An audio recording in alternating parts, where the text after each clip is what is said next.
Everyone, it's Kim. I thought I'd show you my version of a cabbage roll casserole. As you know, I'm doing low carb, so this is, I guess, low carb, keto friendly, things like that. Anyway, normally you put a little bit of onion in here, but since I have so many chives, I decided to use those instead. I've got a pound of ground beef in my pan here. Well, yeah. Okay, I added my chives to my hamburger, and I'm going to add some garlic powder. You can season this however you like. I'm going to add some garlic powder and various Italian seasonings, salt, pepper, things like that. And I'm going to cook that. Can't find the salt. Oh, there it is. And my pepper. I can't. And I'm going to cook that until the burger's done. In the meantime, I'm going to slice up some cabbage, some salt. This is just some sea salt that I'm using. And while this is cooking down, I'm going to slice up some cabbage. I like it in fairly thin ribbons, but to add a little variety and some extra nutrition, I, of course, went to my garden and I picked out some kale and some beet tops. If you've never eaten the beet greens, they're very good. The younger ones are good in a salad. The older ones I can shred up and put in whatever type of casserole I want. So instead of just plain cabbage, I'm going to add up these other greens. So I have a little bit of variety. Now I do take the stems out of my kale. I'm not big on... Kale's not one of my favorite things, so I like to use it in food, not just like a salad by itself or whatever. So this works really well because I'm going to add some tomatoes and tomato sauce. I'm trying to use up a lot of my own. I haven't been to the store now in a couple of weeks, so I want to use up some of my own stuff that I've canned myself and grown myself, especially now that the garden's starting to come in. So why not? Why not add some of these greens to my casserole, right? So I'm going to chop these up. These are going to the bunny. I'm going to chop these up. I'm going to chop up my cabbage. I'm going to continue frying my meat, and I'll be back in just a few minutes. Okay, I chopped up my kale and my beet greens, and because I'm not sure how much water is going to come out of these, I'm going to cook them a little bit in with my beef because cabbage, stays pretty firm. And if this has a lot of water, I don't want it to water down my my casserole. So I'm just going to lightly saute these in with the beef.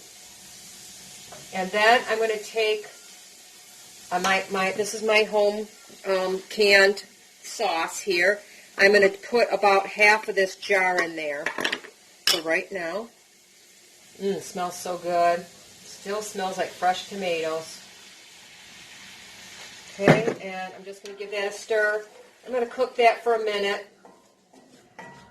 And this is going to go in an 8x8, I think it's an 8x8 or a 9x9 square pan that I have, because I'm going to cook this in my toaster oven. I don't want to heat up my whole kitchen today, so I'm just going to cook these greens and let them wilt down a bit.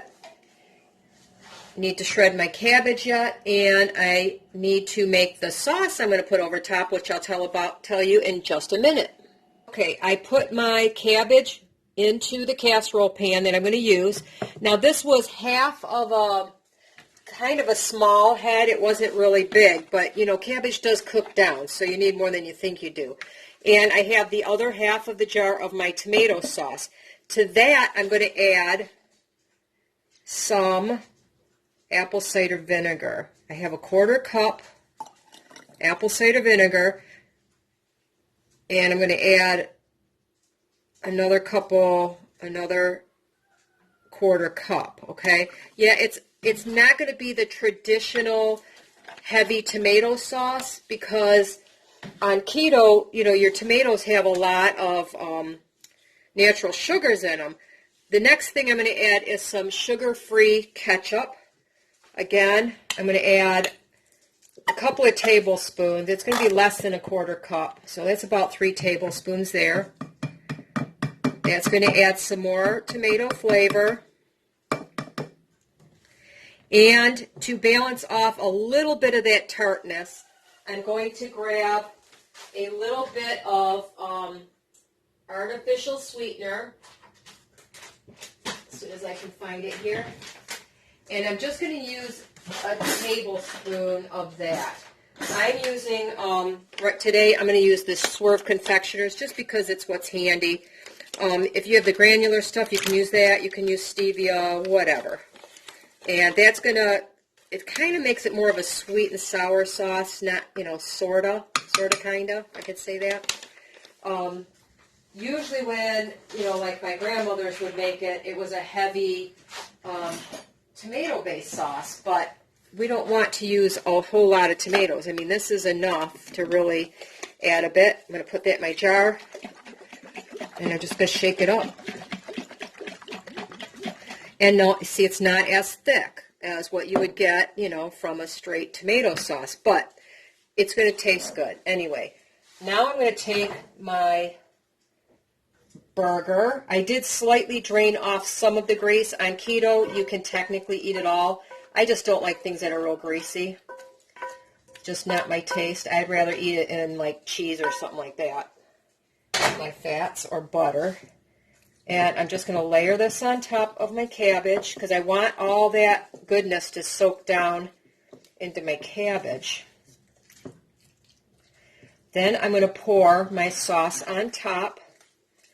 It's going to get covered and go into I'm using my toaster oven because I don't want to heat up the house, but I'm going to bake it at 350 degrees for about a half hour. And then, after it cooks down some, I'm going to add some shredded mozzarella cheese. So it's going to be kind of a different type flavor than a traditional cabbage roll. Oop, I hope that's not too much there. Let me get some of it to sink to the bottom here a bit. And as this cooks down, if I have extra sauce, I can always add some if needed. Now, nobody says you have to use everything, right? I can save that for another meal. But I want enough moisture in here that the cabbage is going to cook well. There we go. Okay. So I'm just going to put the little bit left I have. I put this on a pan just in case it spills over when it starts. And I'm going to start baking that. Like I said, once it cooks down about a half hour, I'm going to add my shredded cheese on top. And we will see how it turns out. Before anybody asks, because somebody always does, I collect vintage baking pans. And this one, I think it's Fire King. It's either Fire King or Glass Bake.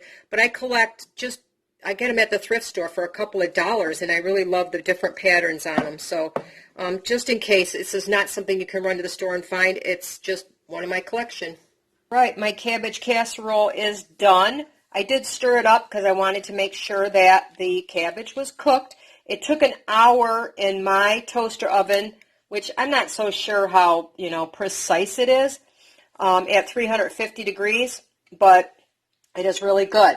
Now, I did some macros on this. I'm not adding any cheese. If you want to add mozzarella cheese, you can, but I don't want to use the fat calories. I'm thinking I might make myself a little dessert or something later. Anyway, if you use this as 4 servings, and that's a lot, it would be 366 calories, 11.5 grams of carbs, 22.5 grams of protein, and 23 grams of fat. If it made 6 servings, it's 244 calories, 7.5 carbs, 15 grams of protein, and 15.5 grams of fat. Now, if I were to add cheese, I would add, whether you make it 4 or 6 ounces, 6 servings, whatever you want, I would add 1 ounce of cheese per serving. That would add another 78 calories, 1 carb, 8 protein, and 5 fat. So It's not a super low carb food because of the tomatoes and the cabbage, but it's got so much fiber and it's so good. It's so filling. Give it a try. Let me know what you think. Anyway, I'm going to let it cool down a little bit and then I'm going to eat dinner. Have a great day, everybody.